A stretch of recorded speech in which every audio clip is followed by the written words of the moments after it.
Hello and welcome to another episode of India. Hola y bienvenidos a otro episodio de India y la Izquierda Global. Si es la primera vez que nos ve, no olvide suscribirse al canal. También puede considerar hacerse miembro de YouTube o apoyar en Patreon y donar una pequeña cantidad mediante el enlace en la caja de descripción. Pero, como mínimo, vea el programa, dele a me gusta, compártalo y comente. Sin más preámbulos, demos la bienvenida a nuestro invitado de esta noche, Laith Marouf. Laith es un crítico de medios, periodista y comentarista político palestino-sirio radicado en Líbano, que ha seguido de cerca los acontecimientos en Palestina y en la región más amplia de Asia Occidental. Laith, bienvenido a India y la Izquierda Global. Laith, welcome to India and Global Left. Encantado con vosotros.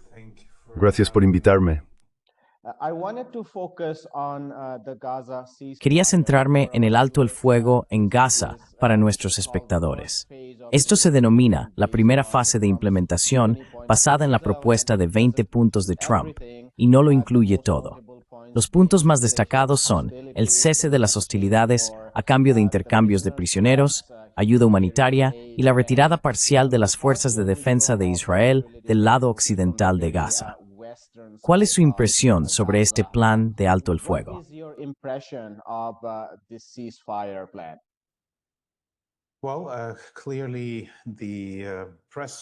Bueno, está claro que la rueda de prensa que Trump celebró con Netanyahu, en la que declararon su propuesta de una veintena de puntos, que incluía el desarme y la disolución de Hamas, y el nombramiento del virrey del imperio, el criminal de guerra Tony Blair, como gobernador del campo de exterminio de Gaza, está completamente en llamas. Todo fue simplemente una guerra psicológica, con la esperanza de que el pueblo palestino y la resistencia palestina cedieran ante la presión. A esto le siguió, por supuesto, el intento de asesinato de los negociadores de Hamas en Qatar para aumentar esa presión psicológica, y una vez más, fracasó.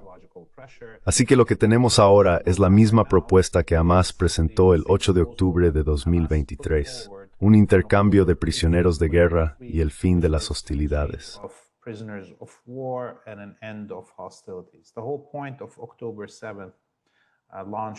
El objetivo principal del lanzamiento del 7 de octubre era asegurar la liberación de los miles y miles de prisioneros palestinos. Lo que sabemos ahora, a partir de este acuerdo, es que se liberarán 20 prisioneros de guerra israelíes a cambio de 2.000 prisioneros palestinos. Encabezando la lista de prisioneros palestinos que serán liberados están Marwan Barghouti, el líder del ala militar de Fatah que lleva encarcelado desde la segunda intifada, y Ahmed Sadat, el líder del FPLP, el Frente Popular para la Liberación de Palestina, junto con dos de los prisioneros más veteranos de Hamas y la Yihad Islámica, recluidos en cárceles israelíes. Esto es algo con lo que los israelíes han estado de acuerdo. Es un gran éxito porque demuestra que Hamas da prioridad a los prisioneros de todas las facciones de Palestina que se encuentran en cárceles israelíes.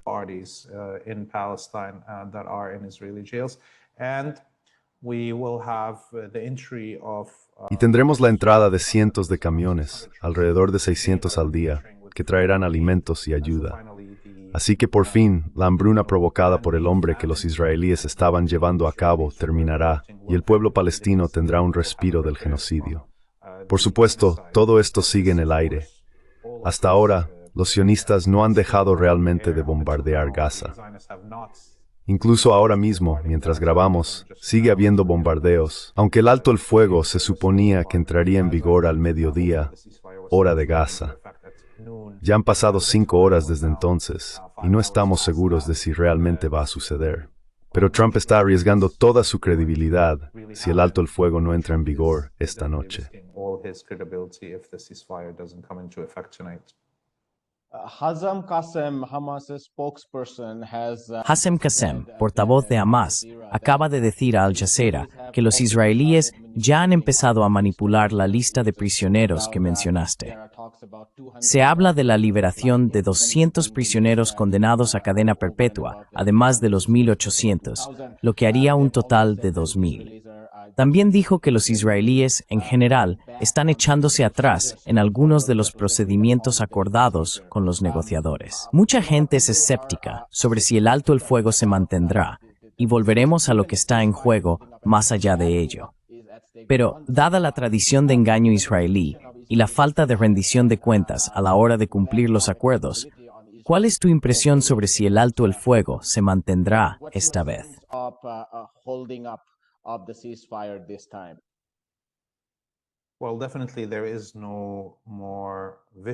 Bueno, definitivamente no hay personas más viciosas y, ya sabes, menos dignas de confianza en este planeta que la élite israelí y el gobierno israelí. Esto, ya sabes, podría extenderse en cierto modo a toda la élite occidental. Tenemos un historial de cientos de años de tratados con naciones indígenas en Estados Unidos, Canadá, las Américas y Oceanía, que se han violado una y otra vez. Prácticamente no hay ningún tratado que Estados Unidos haya respetado. Así que tenemos este peso de la historia era de nosotros. Al mismo tiempo, observamos lo que me ocurrió hace más de 6 durante meses. Beyond genocide for 2 years. What we saw is a besieged. Lo que vimos fue un campo de exterminio sitiado que resistió durante 2 años el poder combinado del Imperio Sionista Occidental gobernado desde Washington, D.C., todo su poder militar, todo su poder financiero, todo su poder propagandístico. Gaza no solo los resistió, los aplastó. Observa esta realidad. 2 años, y las hordas de Occidente aún no han podido entrar en la ciudad de Gaza. Si la guerra hubiera continuado más tiempo, les habría llevado al menos 2 años más solo para ocupar la ciudad de Gaza. Y mientras esto ocurría a lo largo de estos 2 años, más allá de la derrota militar en Gaza, la derrota militar en Líbano, la derrota militar en Yemen, la derrota militar en Irán, todo Occidente en conjunto ha sufrido la mayor pérdida mediática y propagandística de la historia humana.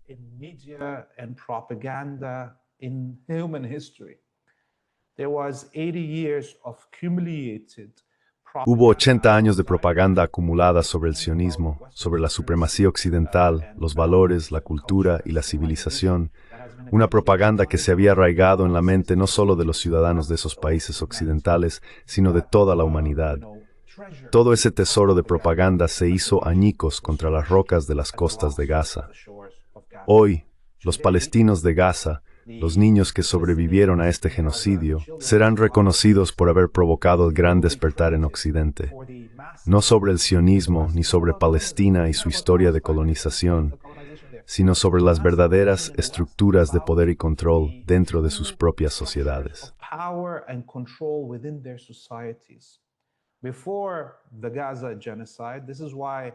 Antes del genocidio de Gaza, por eso el 7 de octubre se convertirá en un hito en la historia.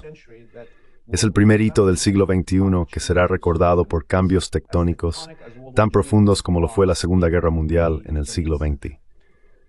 En este momento, un ciudadano de Estados Unidos, que antes de este genocidio estaba convencido de que existía la libertad de expresión, de que había democracia, de que podía elegir representantes y tener voz en el progreso de su sociedad, ha despertado ahora a la realidad de que no hay democracia en Estados Unidos.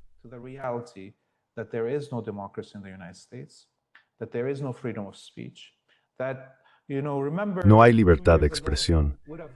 Sabes, recuerda hace 2 años, si hubieras parado a alguien por la calle en Estados Unidos o en Europa y le hubieras dicho, los medios están controlados por sionistas, ¿qué te habría respondido?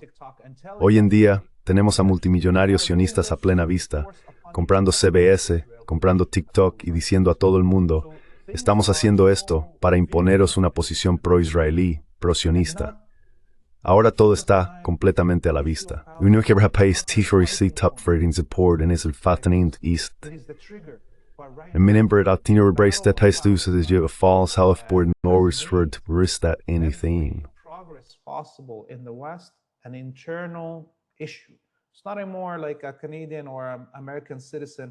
Ya no se trata de que un ciudadano canadiense o estadounidense discuta con su gobierno sobre la exportación de armas o la participación en guerras en Irak o Afganistán. Ahora es un ciudadano canadiense o británico luchando contra su propio gobierno por derechos básicos. El genocidio en Gaza y el 7 de octubre Han transformado el mundo entero de una manera que hace imposible volver atrás. Es un cambio tectónico. No se puede volver a unir Pangea después de que los continentes se separan. Y esto, creo, muestra claramente por qué Occidente e Israel no tuvieron más remedio que aceptar el alto el fuego. Están lamiéndose las heridas aún fingiendo que han ganado, pero han perdido enormemente, y no hay vuelta atrás desde este punto.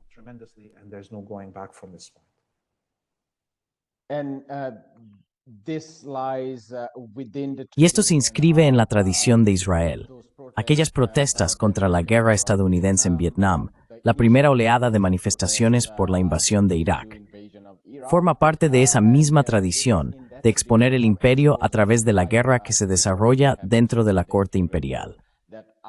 En mi memoria viva, el genocidio en Gaza ha sido lo que más ha contribuido a despertar la opinión pública. He conocido a muchas personas, en la India en particular, que no tenían idea de la historia de Palestina. Pero debido a este genocidio retransmitido en directo, no pueden evitar extender su solidaridad con los palestinos. Y no solo extender solidaridad, sino reconocer la importancia de la lucha palestina dentro de la lucha anticolonial y antiimperialista más amplia en todo el mundo. Mencionaste esta percepción del alto el fuego como una victoria dentro de Israel.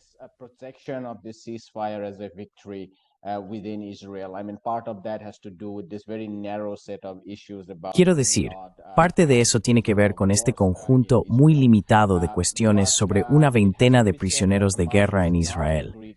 Pero hay que decir que Hamás no ha aceptado la desmilitarización. También ha sido muy claro respecto a la retirada total de la ocupación, al menos de Gaza, algo a lo que Israel no se ha comprometido. Hablan de fases, y aún en las últimas fases tienen la intención de mantener una zona de seguridad dentro del territorio de Gaza. Y luego están las conversaciones sobre la reconstrucción de Gaza tras el genocidio, que es donde oímos hablar de esta idea de un consejo de paz, los años de mandato y demás, algo a lo que de nuevo Hamás no ha accedido. Así que, si pudieras explicar un poco más sobre estos puntos de fricción, porque la primera fase es realmente muy parcial. Solo aborda aspectos limitados del genocidio, pero hay cuestiones mucho más amplias en juego cuando se piensa en la causa más general de la libertad palestina frente al colonialismo.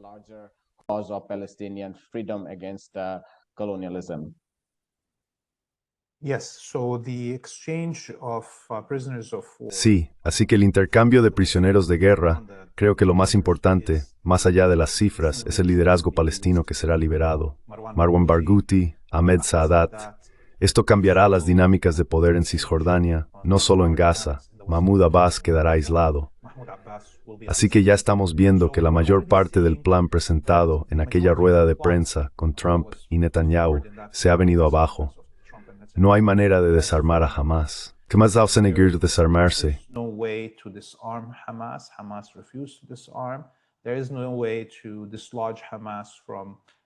No hay manera de desalojar a Hamás del control de Gaza, excepto mediante elecciones en los territorios palestinos. Unas elecciones que garantizarían la desaparición de Mahmoud Abbas de la escena política. Y con la supuesta liberación de Marwan Barghouti y Ahmad Saadat, representantes de Fatah y el FPLP, también se garantizaría por primera vez una unidad nacional con la salida y el aislamiento de la clase colaboracionista de Mahmoud Abbas. Así que eso me parece un gran éxito. Ahora, supongamos que los israelíes liberan a estos prisioneros de guerra y se produce ese intercambio, y que en cuanto eso ocurra, los israelíes vuelven a la guerra.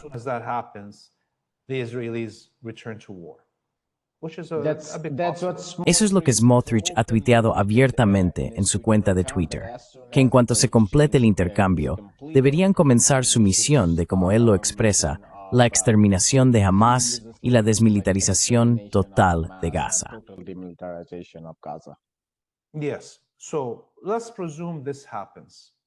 Sí, supongamos que esto ocurre. Supongamos que los israelíes retoman su campaña genocida. ¿Qué pueden hacer de forma diferente para ganar esta guerra?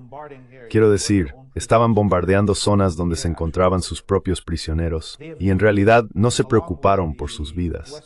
Han utilizado junto con el Imperio Occidental las armas más avanzadas que poseen, sin llegar al umbral nuclear. Lanzaron suficientes explosivos allí como para equivaler a 12 cabezas nucleares en un área más pequeña que Nagasaki y Hiroshima. Así que no hay nada que los israelíes puedan hacer de manera diferente, con o sin el intercambio de prisioneros, y nunca les han importado las vidas de sus prisioneros. Así que supongamos que vuelven a esta guerra después del intercambio.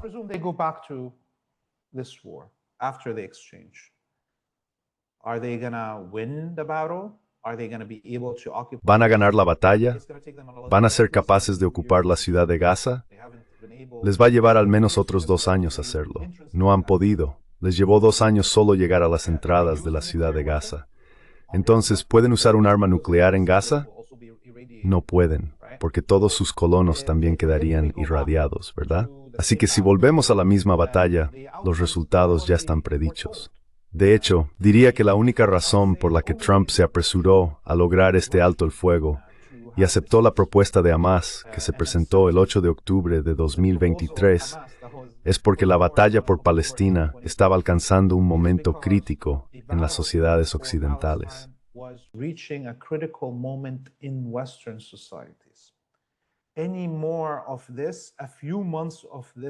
Un poco más de esto, unos meses más, quizá incluso unos días, y se habrían producido enfrentamientos directos en las calles que podrían haberse vuelto armados. Los propios Estados Unidos ya están viviendo los primeros días de su propia guerra civil, con despliegues de la Guardia Nacional en las principales ciudades y enfrentamientos que hemos visto entre la policía local, la Guardia Nacional, los alcaldes, los gobernadores y el presidente. Incluso antes de eso, Elias Rodríguez disparó balas en la cabeza de 2 empleados de la embajada israelí y los mató. Estábamos llegando al punto de revoluciones completamente armadas y militarizadas en Occidente. La situación no está muy lejos de la de Italia, Alemania y el Reino Unido.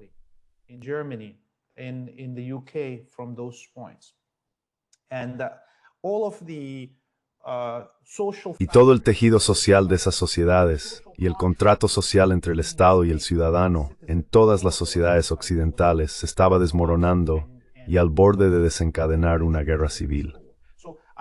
Así que creo que si los sionistas reavivan esta guerra, no estarán en una mejor posición militar. Los palestinos seguirán sufriendo lo que están sufriendo y continuarán resistiendo. Y cada vez más personas en todo el mundo se volverán militantes en su oposición al sionismo, al genocidio en Palestina y a las dictaduras de sus propios gobiernos que les han despojado de todos los derechos teatrales de los que han estado hablando durante 80 años.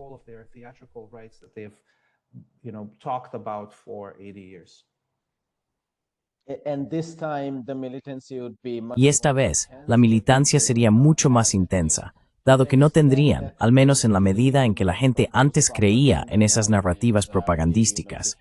Ya sabes, decapitaciones de bebés, violencia sexual. Quiero decir, todas resultaron ser engaños, pero hay que reconocer que mucha gente creyó en esas cosas. Esta vez, si incumplen sus promesas, ni siquiera contarán con esa narrativa propagandística a su favor.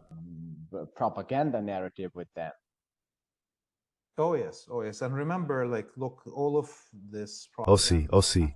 Y recuerda, mira, toda esta propaganda después del 7 de octubre y el propio genocidio tenía la intención de aplastar el espíritu de resistencia.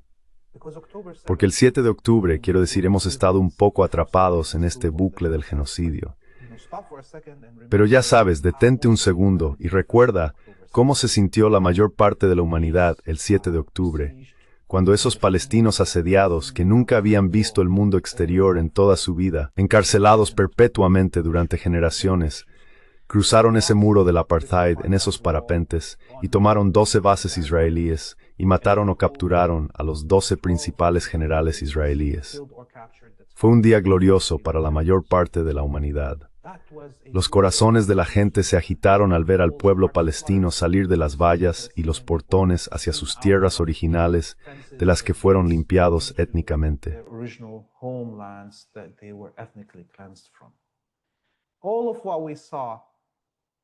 from this genocide. Todo lo que vimos de este genocidio y toda la propaganda creada por los sionistas, desde el principio y hasta ahora, fue diseñada para aplastar ese momento de alegría en nuestros corazones, para hacernos creer que no fue real, igual que esas mentiras sobre bebés decapitados y violaciones, o para decir que no valió la pena porque este genocidio es el resultado, ni aquella propaganda inicial destinada a empañar la reputación de los guerreros de Palestina, ni esta propaganda deliberada, la retransmisión incesante del Holocausto en Gaza, o esos videos de soldados israelíes violando a prisioneros palestinos difundidos a propósito. Nada de ello fue accidental. Israeli soldiers raping Palestinian prisoners that were released on purpose. It wasn't like a leak. All of this was meant to No fue una filtración. Todo esto estaba destinado a desmoralizarnos, a hacernos retroceder como seres humanos, incluso a renunciar al sueño de que podemos derrotar al sionismo, al imperialismo o al colonialismo en el siglo XXI. Y aquí que el pueblo palestino resistió esto durante 2 años, y resistirá más si es necesario, hasta que la liberación sea alcanzable y toda la humanidad pueda seguir su ejemplo y crear sus propios movimientos de resistencia. No hay nada que temer de los imperialistas y los sionistas, salvo nuestros propios miedos internos que nos mantienen esclavos. This reminds me of Walter Benjamin, who Esto me recuerda a Walter Benjamin, el gran filósofo de la tradición marxista. Creo que era alemán. Escribió sobre la violencia conservadora del derecho del Estado y sobre los aspectos de creación y preservación de la ley. Lo que decía es que parte del castigo y la sobrereacción del Estado ante los levantamientos y los movimientos de clase tiene como objetivo mostrar al otro lado que tenemos el poder. Se trata de amenazar y asustar a la gente para que se someta, más que de preocuparse por la justicia o algo parecido. Y parte de lo que los sionistas intentaron demostrar fue precisamente asustar al movimiento de resistencia para que se sometiera, lo cual nunca ocurrió. resistance movement into submissions, which never happened. Late, you spoke about the impact of this on. Laith, hablaste sobre el impacto de esto en la política palestina en sí, quizás el final de la carrera de Abbas, pero también toda la revitalización de la resistencia, no solo en Gaza. Supongo que tendría un impacto enorme en la Cisjordania ocupada, dado el escaso nivel de popularidad de Abbas en particular, pero también de la autoridad palestina en general. Pero ¿podrías hablar un poco sobre su impacto en la sociedad israelí? Porque ya estamos viendo que se plantean preguntas desde dentro del propio marco sionista, como ¿por qué no aceptamos esto el 8 de octubre? ¿Para qué fue todo esto? Podrían haber habido más rehenes, ya sabes, rehenes del lado israelí, que podrían haberse salvado. ¿Cómo ves su impacto en la sociedad israelí en sí? How do you look at its impact on Israeli society itself? Yeah, so the Zionists have Sí, así que los sionistas siempre han basado su idea y su proyecto en ser los más fuertes, los que van a salvar a los judíos, proteger a los judíos y asegurarse de que nadie pueda derrotarlos. Han tenido todo este imperio mediático y el respaldo de imperios reales. Y ya sabes, ahora mismo todo eso ha sido demolido. El lugar más inseguro del mundo para los judíos es Israel como colonia. Ni los imperios de la propaganda, ni los imperios militares que respaldan la colonia sionista pueden salvarla de su destino. Así que de hecho, la razón por la que el establecimiento sionista, Netanyahu y su camarilla, ha emprendido este genocidio no es solo para infundir miedo en la vida de los palestinos o de cualquiera que quiera resistirse a ellos, sino para decir, somos el perro rabioso y loco. put fear into the lives of Palestinians or anybody who wants to resist them, say, hey, we're the crazy mad dog, we're gonna just go berserk if you do resist. Vamos a enloquecer si os resistís, pero también para volver a inculcar esa idea en sus propios colonos que estaban huyendo. Running away. You know, there's no Hay cifras que indican que más de 1,5 millones de israelíes ya se han marchado y no van a volver. No se trata de los que tienen doble nacionalidad, sino desde el comienzo de este genocidio. Y las encuestas que hemos visto de judíos estadounidenses hace apenas unos días muestran que más del 60% de ellos afirma que Israel está cometiendo crímenes de guerra contra los palestinos. Así que vemos que todo el tejido de la identidad sionista fabricada y sus pilares se están derrumbando. and its pillars that are collapsing. The other important thing in the social contract. La otra cuestión importante en el contrato social de un Estado colonial entre el Estado y el ciudadano es que el Estado colonial garantiza tu derecho a matar, violar, saquear, colonizar y robar la tierra y los recursos de una persona indígena sin consecuencias por esos crímenes. Ese es el principal contrato social en un Estado colonial con sus ciudadanos. Pues bien, hoy en día los sionistas no pueden, ya sabes, hacer todas esas cosas sin consecuencias. Y la consecuencia es la resistencia contra ellos, en la tierra de Palestina y en todo el mundo. Ser perseguidos en restaurantes de Tailandia o España o donde sea, sin poder tener un momento de descanso donde quiera que vayas, donde la bandera de Palestina es más visible que las banderas de cualquier nación de este planeta. The flag of Palestine is more prevalent than the flags of any nation on this planet. This is how it is. So I think Así es como están las cosas. the reason that Netanyahu Creo que la razón por la que Netanyahu se esfuerza tanto en no detener esta guerra, sin lo que pueda llamar un éxito completo, es que sabe que el tejido interno de la sociedad colonial va a colapsar y deteriorarse. Y ya lo estamos viendo incluso antes de un alto el fuego. Hemos visto esas manifestaciones durante 2 años, incluso antes de la guerra, ya empezaban por el callejón sin salida del proyecto colonial. Ahora tenemos a estos fascistas extremos que fueron llevados al poder, junto con una generación de ciudadanos que en los últimos 2 años se convirtieron en asesinos en masa y criminales de guerra al estilo de la Gestapo. Tendrán que volver a casa cuando se produzca el alto el fuego y van a empezar a devorarse entre ellos, echándose la culpa unos a otros por todo esto. and they're going to be cannibalizing each other, blaming each other for this. Already those you mentioned how people. Sabes, Well, if this was mencionaste que la gente dice, bueno, si este iba a ser el acuerdo de alto el fuego, ¿por qué no lo aceptaste desde el principio? Y luego todos los que son más extremistas van a atacar a Netanyahu, Ben-Gvir y Smotrich y acabarán devorándose entre ellos. Un alto el fuego es lo peor que la colonia sionista podría recibir por la rendición de cuentas interna que se producirá. A eso hay que añadir todas las presiones que van a llegar ahora, con gente que necesitan los sionistas para ir ante tribunales por crímenes de guerra en todo el mundo. war crime tribunals across the world. You mentioned about Mencionaste el objetivo de prisioneros de guerra de la operación del 7 de octubre, que era liberar a los rehenes palestinos. Había un par de objetivos más, quizá no expresados con claridad, pero uno de ellos era ir más allá de Palestina, lo que Israel y Estados Unidos estaban haciendo en la región en general.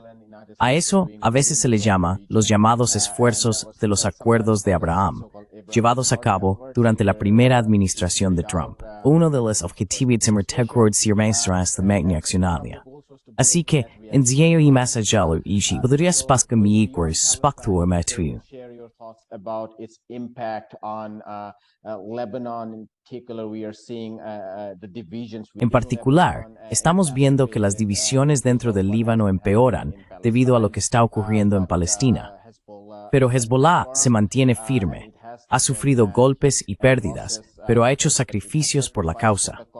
También hemos visto al gobierno de Ansar Allah en Yemen enfrentarse no solo a los sionistas, sino también a los estadounidenses, y luego a Israel, recibiendo un duro golpe desde el lado de los sionistas. ¿Cuál sería el impacto de esto en el eje de la resistencia por un lado y en la alianza reaccionaria bajo el paraguas de Estados Unidos por el otro? Under the umbrella of the United States on the other hand. Look, maybe it would be really good to. Mira, quizás sería bueno hacer aquí un breve repaso histórico. Cuando terminó la Segunda Guerra Mundial, todos los países árabes estaban bajo ocupación directa por los franceses, los británicos, los italianos y otros. Hubo revueltas y revoluciones árabes que comenzaron en Siria. En 1942, Siria fue el primer país en lograr su independencia y soberanía mediante la lucha militar contra una potencia colonial, incluso antes de que China estuviera completamente liberada. Desde entonces, la lucha ha sido entre las repúblicas árabes que escaparon del colonialismo y las monarquías árabes que seguían siendo instaladas por los británicos, los franceses y más tarde los estadounidenses, quienes garantizaron su supervivencia mientras combatían la liberación y la unificación del pueblo árabe y la liberación de Palestina.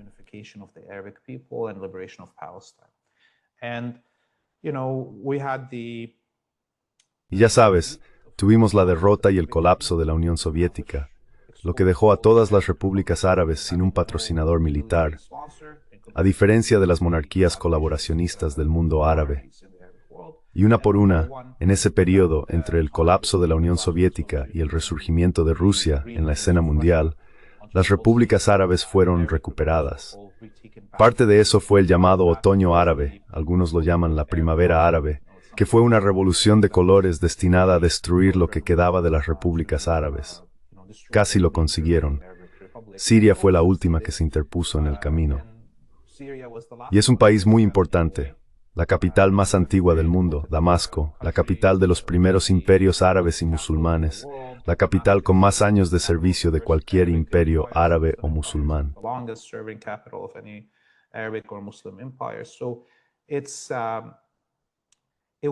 Así que ese era el objetivo, sacarla del eje de resistencia, abrir el camino para que los regímenes colaboracionistas y vasallos del mundo árabe dejaran que Palestina muriera por sí sola.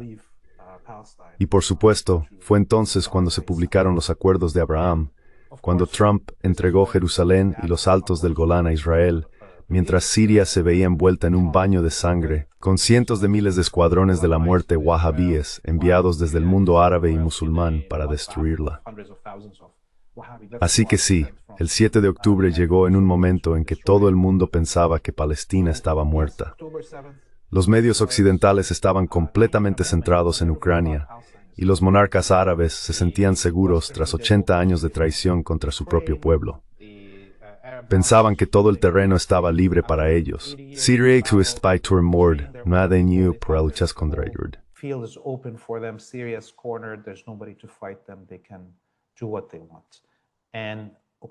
Pueden hacer lo que quieran.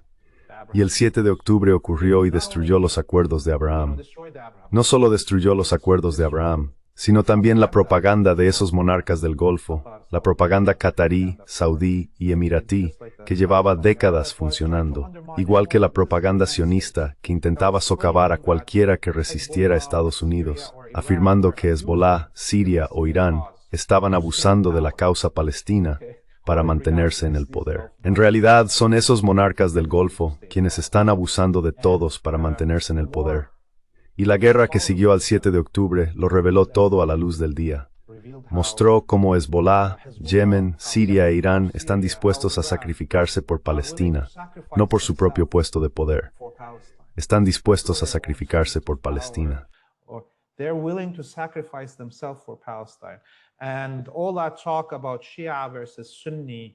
Todo ese discurso sobre chiíes contra suníes, el culto wahhabí fue impulsado por orden de los británicos y luego de los estadounidenses desde la década de 1930, se ha venido abajo. Todo el mundo sabe que el culto wahhabí y aquellos que se autodenominan suníes, aunque no lo son, no representan a su pueblo.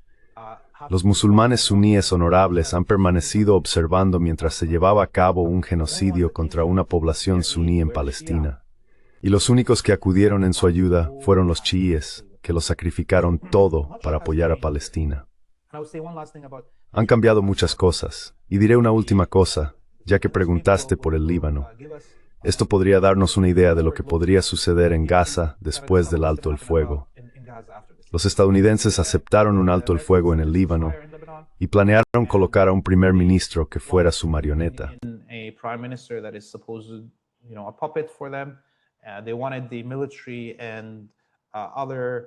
Querían que el ejército y otras milicias sectarias atacaran a Hezbollah, y todos esos planes fracasaron. De hecho, la población del Líbano está ahora más unida. Una parte mayor, cerca del 70% de la población, se niega a que Hezbollah entregue o rinda sus armas, a que se desarme.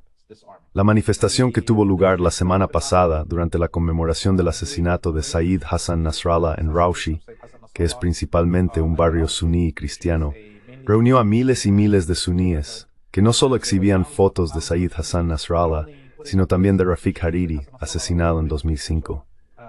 Así que ahora, la posición de Estados Unidos es en realidad más débil. the position of the United States is weaker, actually. So we can predict that in Así que podemos predecir que en Gaza y en Palestina en general, si realmente hay un alto el fuego y unas elecciones, los títeres de Occidente estarán en una posición más débil de lo esperado. Otra cosa que podemos prever a partir del alto el fuego en Gaza es que probablemente seguirá el mismo modelo que aquí, una retirada de los israelíes. Pero cada pocos días, Israel mata a un civil o envía un dron para atacar a algún combatiente de primera línea con el que estaban enfadados, porque demasiados de sus soldados no pudieron enfrentarse a ellos en una batalla real. Así que esas son las cosas que podemos aprender de lo que ocurrió aquí en el Líbano. So those are the things that we could learn from what happened here in Lebanon. My final question on media itself. Mi pregunta final trata sobre los propios medios de comunicación. Hemos visto que los medios alternativos o independientes han desempeñado un papel enorme durante estos 2 últimos años, e incluso antes. No quiero idealizar todos los medios alternativos, porque no están formados exclusivamente por voces que defienden la humanidad, el antirracismo, el anticolonialismo y demás. También hay mucho del lado reaccionario. Pero, aún así, los medios tradicionales han perdido gran parte de su influencia, especialmente en las noticias políticas, si no en las económicas.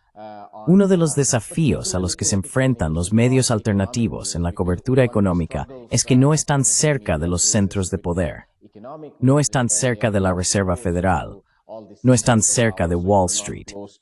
The Federal Reserve, you are not close to Wall Street, and so all the breaking news comes from the typical business press. Así que todas las noticias de última hora provienen de la prensa económica habitual, el Financial Times, el Wall Street Journal y Bloomberg. Pero cuando se trata de noticias políticas, han perdido una credibilidad enorme, lo poco que les quedaba. Me pregunto, como alguien estrechamente vinculado a los medios, ¿cuál es tu percepción de lo que queda de los medios tradicionales después del 8 de octubre de 2025? Estamos en 2025. Lo siento mucho, tuve un poco de niebla mental. Sí, seguimos en 2025. The New York Times sigue hablando primero de 1.185 israelíes y luego de 2 millones de palestinos cuando cubrieron el resumen de hoy sobre lo ocurrido en estos 2 años. Eso es atroz. Pero ¿cuál es tu percepción de lo que está ocurriendo con los medios tradicionales?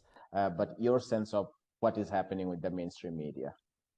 Well, looking at the actual numbers. Bueno, si miramos las cifras reales declaradas por las organizaciones que hacen un seguimiento de la audiencia y la lectura y cosas por el estilo, está claro que periódicos como el New York Times tienen ahora un alcance muy reducido en comparación con muchos blogueros y creadores de contenido en video en YouTube.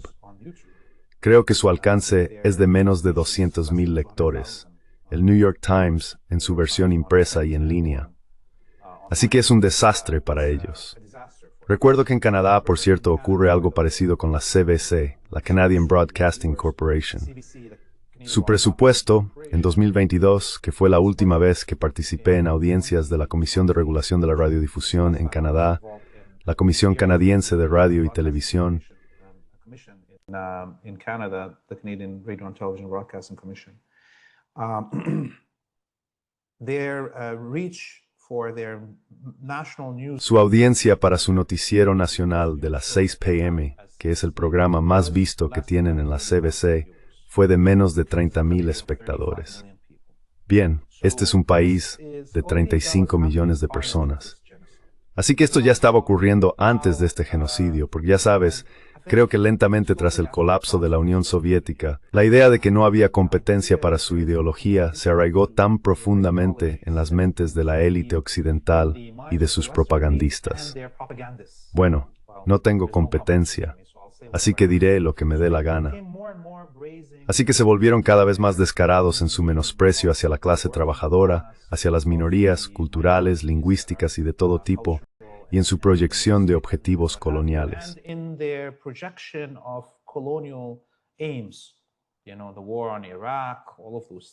Sabes, la guerra de Irak y todas esas cosas fueron señales claras de que los medios de comunicación tradicionales en Occidente no se preocupaban en absoluto por cómo los veía la gente, porque pensaban que no tenían competencia.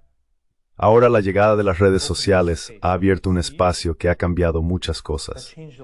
Ha demostrado que la gran mayoría de la humanidad, sin importar de qué cultura provenga, está compuesta por personas decentes. Las masas no estúpidas.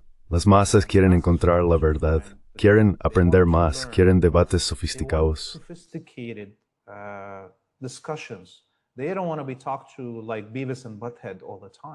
No quieren que se les hable como a Beavis y Butthead todo el tiempo, ¿verdad? Así que aquí es donde el efecto de los medios alternativos, entre comillas, los medios sociales, ha ido acumulándose.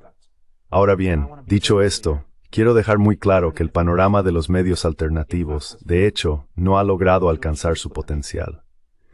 Si no fuera por los palestinos en Gaza filmando sus propias muertes, si no fuera por la resistencia palestina y la resistencia libanesa produciendo esos videos de operaciones militares de alto octanaje, no habría habido nada sobre lo que este espacio de medios alternativos pudiera construir su análisis.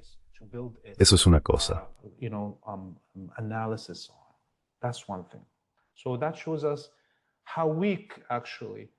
Eso nos muestra lo débiles que son los llamados medios ciudadanos.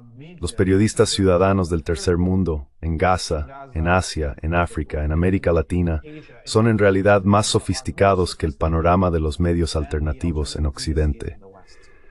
Vemos a personas haciendo eso por los movimientos sociales en Europa, produciendo el mismo tipo de contenido que surge de la desesperación de nuestros pueblos del sur. Y una última cosa que diría sobre el espacio de los medios alternativos en Occidente, habiendo trabajado en prensa, radio y televisión en todos estos espacios alternativos y producciones comunitarias durante más de 2 décadas, es que hay cientos de millones de dólares circulando en este ámbito.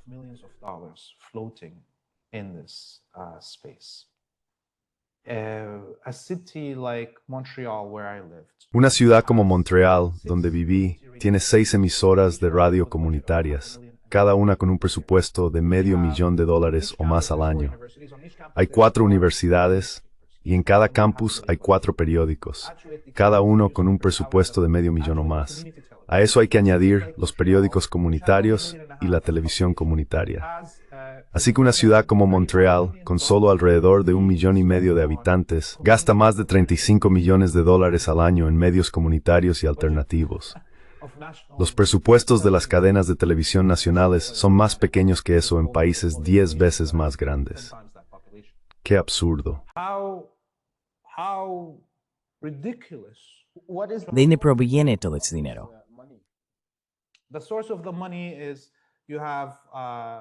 La fuente del dinero son las cuotas estudiantiles para todas esas cosas. En las universidades, también en Estados Unidos, los estudiantes pagan una cuota para la emisora de radio del campus y el periódico universitario. También hay suscripciones y existen subvenciones y financiación del gobierno de Canadá o de Estados Unidos o del estado o la ciudad y así sucesivamente. Así que claramente se podría hacer mucho más con estos recursos. Lamentablemente, gran parte de estos recursos han estado o llevan mucho tiempo estando controlados por personas que hacen carrera en ello y que llegan con una fórmula. La programación ya está establecida, no va a cambiar nada. Solo tramitan papeles, aparecen ante algo, repiten el mismo contenido que se repite en todas partes y no les importa.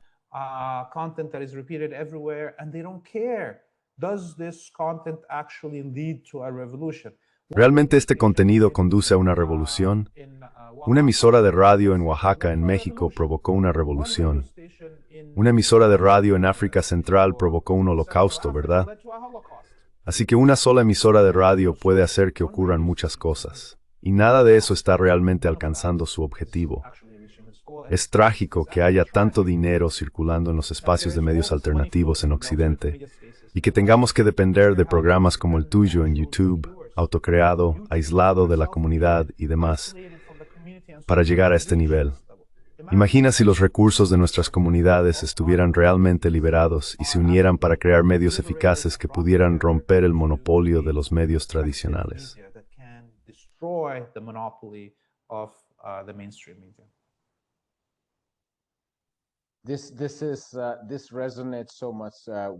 Esto nos resuena muchísimo. Recibimos mensajes de nuestros suscriptores en su mayoría del occidente, porque en el sur global la gente no tiene mucho dinero para pagar por medios independientes, y no deberían hacerlo, ya que de todos modos no tenemos grandes costes de producción. La mayoría de nuestros invitados vienen gratis. Dicho esto, las personas en Occidente que se suscriben suelen decir, acabo de cancelar mi suscripción al New York Times para suscribirme a vuestro canal. Eso nos deja una sensación agridulce, porque por un lado, se siente bien que los medios tradicionales estén perdiendo su control propagandístico. Mainstream media is losing its propaganda grip.